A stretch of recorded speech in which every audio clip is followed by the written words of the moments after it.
আসসালামু আলাইকুম রহমতুল্লাহ। রাহানে জাতা, কেমন আছেন সবাই? আজকে দ্বিতীয় দিনের মধ্যে জানাচ্ছি ঈদ মুবারক। আমরা চলে এসেছি সেই সাগর পার, গতকালকে রাতে যেখানে দেখা হয়েছিল আপনাদের সাথে। রাহানে জাতা আইসে পড়ছি আমরা এখানে। দেখতে থাকেন আর দেখতে থাকেন। আমাদের বাংলাদেশে তো এরকম একটা মাঠ থাকলে সেখানে হয় গরুর হাট, কিন্তু দেখেন এইখানে আছে মানুষের হাট। জনশূন্যতা, একটা মানুষটাই খালি দেখা যায় মাথার মাথা। মাশাল্লাহ মাশাল্লাহ, গেছিল আমার মোবাইলটা এখনই গেছিল। দেখছেন কি একটা ছক্কা মারছে, ফুটবল দিয়ে কি একটা ছক্কা মারছে, একবার আমার কপালের করতে গেছে, কই দেন আবার মারে। এই যে এরা কি করে জানেন? জানেন না তো, না দেখলে কেমনে জানবেন? চলেন আমরা যাই ওইখানে, দেখবেন খালি ওইখানে মাছ আর মাছ, কি যে মাছ, কিন্তু 100 জনের মধ্যে মনে হয় 2-3 জন ধরতে পারে। চলেন আমরা যাই দেখি ওইখানে, ঠিক আছে? সাথেই থাকেন আমাদের। ও যে দেখেন, দেখা যায় কত সুন্দর, খালি মাথার মাথা, একটাও নাই মানুষ, জনশূন্যতা। নদীতে দেখছেন কত বড় বড় ঢেউ। ও এখান তো দেখা যাবে না, আরো কাছে যাইতে হবে। চলেন কাছে যাই, সাথে থাকেন আমাদের, কেউ কিন্তু হারিয়ে যায়েন না।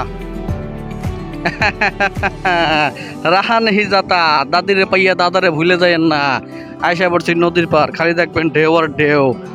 কি যে মজা। চলে এসেছি সাগর পাড়ে, দেখতে থাকেন কত সুন্দর প্রকৃতির দৃশ্য। মাশাআল্লাহ।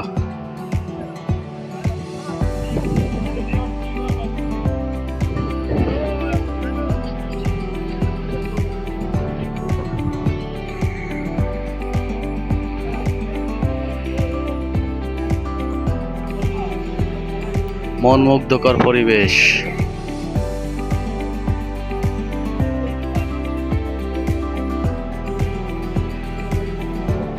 এই যে দেখেন, এই যে রাহানে জাতা, এই যে আমাকে জালাল মামা, দাদিরে পেয়ে দাদারে ভুলে যায় না। জালাল মামার প্রথমে কামা দেয় নাই, পরে হুকা মারে দিছে, পাসপোর্ট রেখে দিছে। খাইছে জালাল মামা হুকা মারাটা। এই জালাল মামার কপালে কি আছে? বাংলাদেশ ছাড়া কোনো গতি নাই।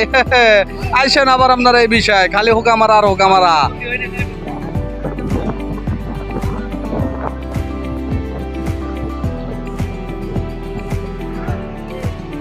এই যে পানিতে নেমে গেছে ভক্কার হোসেন। ভক্কার, তাকাও মামা, তাকাও, তোমার অনুভূতি কি, কেমন লাগতেছে?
রাহানে জাতা, দাদিরে পাইয়া দাদারে ভুলে যায় না।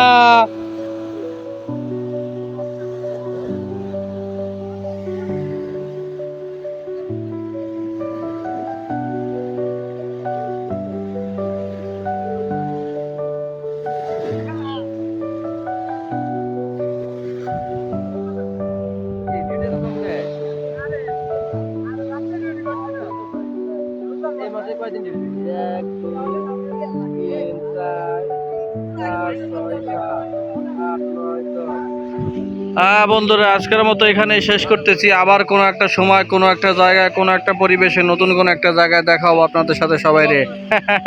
রাহানে জাতা, দাদিরে পাইয়া দাদিরে ভুলেন না। আল্লাহ হাফেজ, আসসালামু আলাইকুম।